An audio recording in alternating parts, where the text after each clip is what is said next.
সাগরের প্রথম প্রশ্ন হচ্ছে প্রশ্ন নম্বর 81। পবিত্র আল কুরআন কোন মাসে নাজিল হয়? পবিত্র আল কুরআন কোন মাসে নাজিল হয়? আসসালামু আলাইকুম ওয়া রাহমাতুল্লাহি ওয়া বারাকাতুহু। আসসালামু আলাইকুম ওয়া রাহমাতুল্লাহি ওয়া বারাকাতুহু। প্রশ্ন হচ্ছে পবিত্র কুরআন কোন মাসে নাজিল হয়? পবিত্র কুরআন রমজান মাসে নাজিল হয়। মাশাআল্লাহ, উত্তর সঠিক। পবিত্র কুরআন রমজান মাসে নাজিল হয়েছে। ওনার দ্বিতীয় নম্বর প্রশ্ন হচ্ছে 85 নম্বর প্রশ্ন, ইসলামের সর্বপ্রথম শহীদ কে ছিলেন?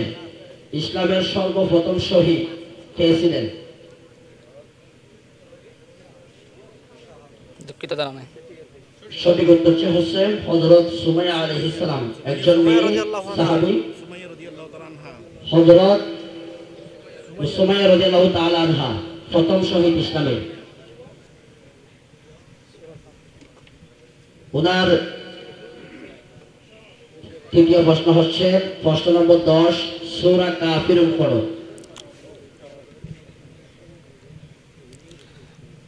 আউযু বিল্লাহি মিনাশ শাইতানির রাজিম। বিসমিল্লাহির রহমানির রহিম। কুল ইয়া আইয়ুহাল কাফিরুন লা তা'বুদুন ওয়া লা আনতুম আবিদুন।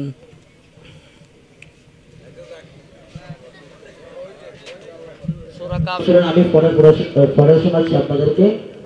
সূরা কাফিরুন, কুল ইয়া আইয়ুহাল কাফিরুন লা আ'বুদু মা তা'বুদুন ওয়া লা আনতুম আবিদুনা মা আ'বুদু ওয়া লা আনা আবিদুম মা আবাদতুম ওয়া লা আনতুম আবিদুনা মা আ'বুদু লাকুম দীনুকুম ওয়ালিয়া দীন।